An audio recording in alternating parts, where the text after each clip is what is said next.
టీవీ7 now news. Mohammed ప్రవక్త రబీఉల్ అవ్వల్ మాసం 12వ తేదీ మక్కాలో జన్మించారు. మిలాద్ అంటే జన్మదినం, నబీ అంటే ప్రవక్త. మిలాద్ ఉన్ నబీ అంటే ప్రవక్త జన్మదినం. ముస్లింలు సాంప్రదాయబద్ధంగా మిలాద్ ఉన్ నబీ వేడుకలను జమ్మికుంట పట్టణంలో మస్జిదే దారుల్ సలాం శనివారం రోజున జరుపుకున్నారు. ముస్లిం మత గురువు ముస్లిం మౌలానా అమీర్ బాబా ప్రత్యేక ప్రార్థనలు చేశారు. దారుల్ సలాం మస్జిద్ కమిటీ అధ్యక్షులు మహమ్మద్ హాజీ, ఉపాధ్యక్షులు సలీం. ఈ సందర్భంగా కమిటీ అధ్యక్షుడు మహమ్మద్ హాజీబాయ్ మాట్లాడుతూ మానవాళి జన్మదిన వేడుకలే మిలాదున్ నబీ సంబరాలు అని చెప్పారు. ఈ కార్యక్రమంలో దారుల్ సలాం మస్జిద్ కమిటీ అధ్యక్షుడు మహమ్మద్ హాజీబాయ్, ఉపాధ్యక్షులు సలీం, మత పెద్దలు అజమ్ అలీ, ఇమాం అలీ, వహీద్ బాయ్, ఇస్లామిల్ బాయ్, ఆసద్ బాయ్, సలీం బాయ్, మౌజన్, ఖలీల్ బాయ్, బషీర్, యువకులు ఆలీ బాబా, షాదఫ్, ఆఫే బాబా, సైఫీ, పర్యేజ్, అమీర్ బాబా, ఆఫ్రోజ్ తదితరులు పాల్గొన్నారు.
जिस्म से खुशबू आ जाया करती थी।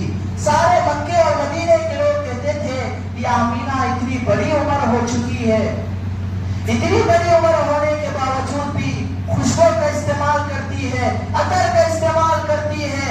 मक्के के लोग समझाओ, शादी हो चुकी है, इतनी उम्र की हो चुकी है, फिर भी खुशबू का इस्तेमाल करती है।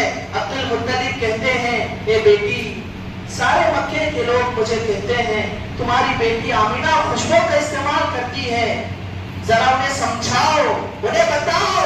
तो आमीना फरमाती है, अब्बा जान, मैं जिंदगी भर खुशबू का इस्तेमाल नहीं की। असल बात नहीं मालूम इन लोगों को, जिस वक्त से ये बच्चा मेरे पेट में आया है, मैं जहां थूकती हूँ वहां से भी खुशबू आ जाया करती है। आमीना फरमाती है, मक्के के अंदर रिवाज था, लोग जो है पानी लेने के लिए कुएं के पास जाते थे, कुएं के पास जाकर पानी लेने के लिए टोक रस्सी का इंतजाम होता था, टोक रस्सी डालकर एक के बाद एक पानी निकाल लिया करते थे। आमीना फरमाती है, मैं भी अपने सहेलियों के साथ पानी लेने के लिए जैसे ही कुएं के पास जाती, पानी खुद ब खुद ऊपर आ जाया करता था, क्योंकि तुम्हारे पेट में आने वाले सारे नबियों का सरदार मौजूद है। उनके इस्तेमाल में कभी दरख्त झुक जाता, कभी पत्ते करना पड़ लेते, कभी दरख्त जो ऐसा कर देता।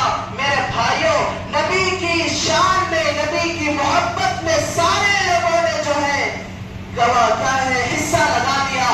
सारे लोग जो है जान देने के लिए तैयार हो गए, क्योंकि नबी से बढ़कर अल्लाह ने किसी को खूबसूरत बनाया ही नहीं। इंसान जिनसे प्यार करता है तो खूबसूरती है, खूबसूरती की वजह से प्यार करता है। दूसरी चीज, इंसान जिन लोगों से प्यार करता है वो है दौलत, वो है दौलत, माल। इन माल और पैसों की वजह से इंसान दूसरों से प्यार करता है। हम समझते हैं अल्लाह के नबी सल्लल्लाहु अलैहि वसल्लम गरीब है, हम समझते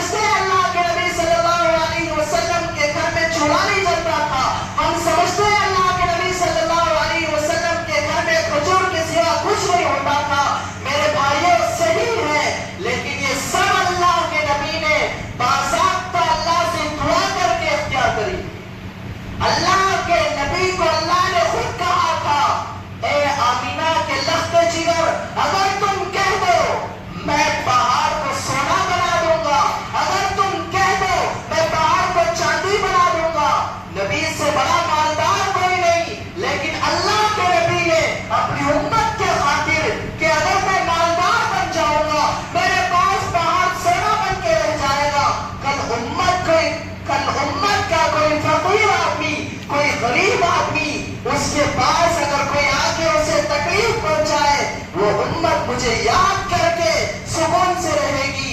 मैं क्या हूँ, मेरा नबी तो कई दिनों तक भूखा रहता था, शायद मेरी वजह से वो उम्मत उस वक्त मेरे ऊपर भरोसा करके सोएगी। इस वजह से अल्लाह के नबी सल्लल्लाहु अलैहि वसल्लम ने फक्र और फाका को बर्दाश्त किया। मेरे भाइयों, जिस वक्त अल्लाह के नबी सल्लल्लाहु अलैहि वसल्लम के अब्बा का इंतकाल हुआ, आमिना परेशान होने लगी। आमिना, मेरा बच्चा रोएगा, कौन सहारा देगा, कौन इसको जो है आवाज देगा, मेरा बच्चे को कौन खिलौना ला के देगा।